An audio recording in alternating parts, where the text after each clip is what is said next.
Good morning, class. Standard 7, Chapter 1, Civics. Chapter name Inequality.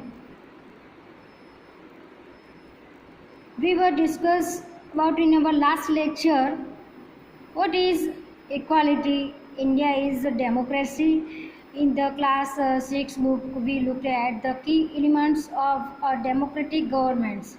ये हमने जो 6 की क्लास थी स्टैंडर्ड 6 में हमने ये सब देखा ही है कि ये एलिमेंट्स है कि जो हमें डेमोक्रेटिक गवर्नमेंट्स के तो वो कीवर्ड्स क्या हैं वो हमने ये सब देखा ही है.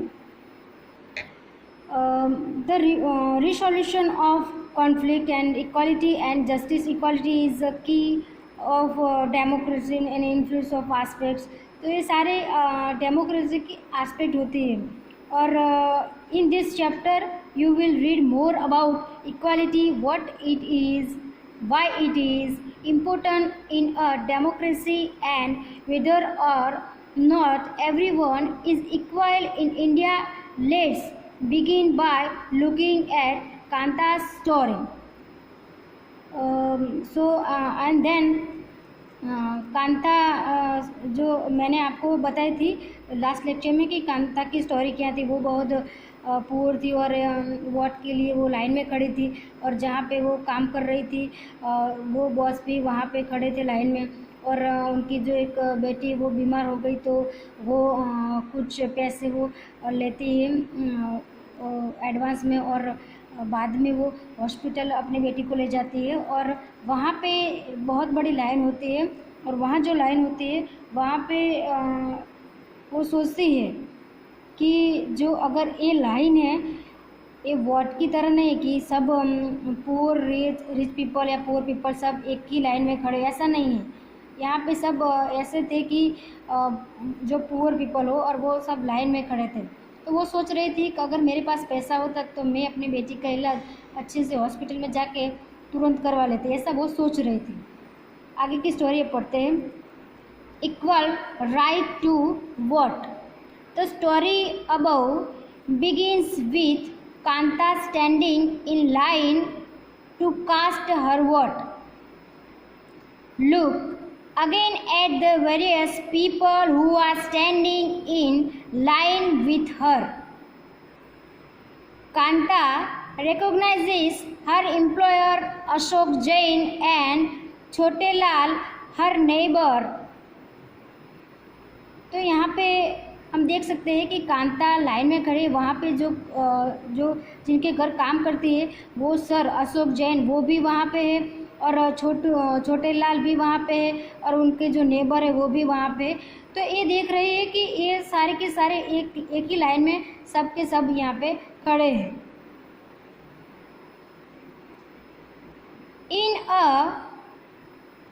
In a democratic country like India, all adults, irrespective of what religion they belong to, how much education they have had, what caste they are, or whether they are rich or poor, are allowed to vote. यहाँ पे वो देख रहे कि यहाँ पे जो एक ही लाइन थी उसमें ऐसा कुछ नहीं था कि जो रिच और पुअर ऐसा कोई डिफरेंट नहीं था कि ये कास्ट है ये कास्ट है, ऐसा कास्टिज्म भी नहीं था. वहाँ पे जो एजुकेशन है वो भी वहाँ पे ऐसा नहीं था कि जो ज़्यादा एजुकेशन है वो पहले खड़े रहे, ऐसा कुछ भी नहीं था. वो जो लाइन थी वो कॉमन थी और वहाँ पे सबके सब वहाँ पे थे. तो इसे हम कह सकते हैं कि डेमोक्रेटिक कंट्री ऐसा.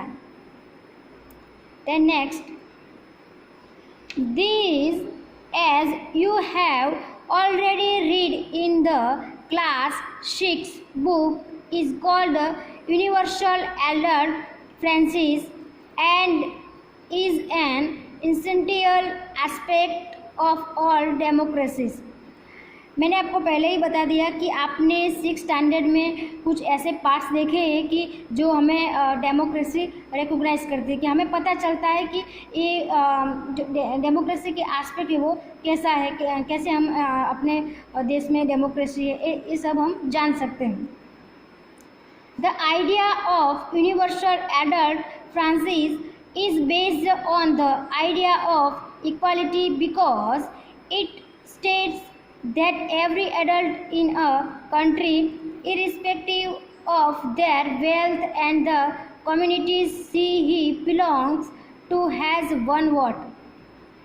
Kanta is excited to vote and happy that she is equal to all of the others because each of them has one vote. यहाँ पे हम देख सकते हैं कि जो यूनिवर्सल एडल्ट है वो फ्रांसिस में, तो यहाँ पे हम वो उनका जो बेस है वही है an idea of equality country की। और यहाँ पे हम देख सकते हैं कि कांता जो वोट के लिए गई है वो बहुत एगर है, वो बहुत एक्साइटेड है, कि बहुत खुश है, एक ही लाइन में सबके सब है और वो वोट देने के लिए बहुत ज़्यादा वो उत्सुक है। But as her day goes on, Kanta becomes less certain about what this equality really means.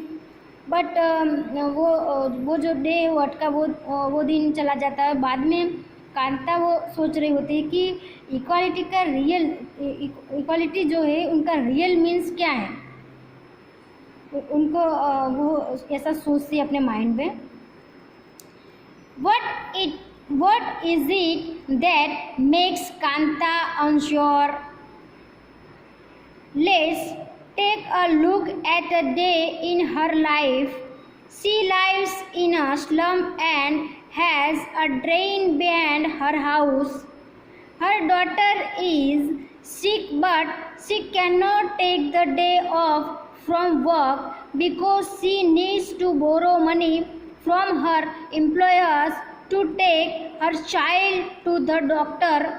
Her job as a domestic help tires her out, and finally she ends her day by again standing in a long line. This line in front of the government hospital is unlike the one in the morning because most of the people standing in it are poor.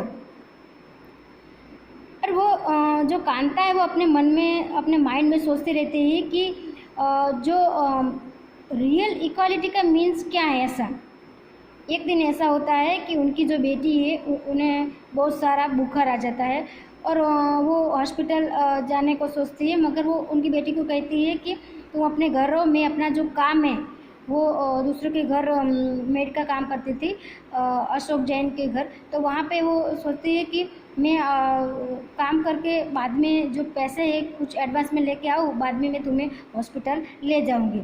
ऐसा अपनी बेटी को सांत्वना दे रही है।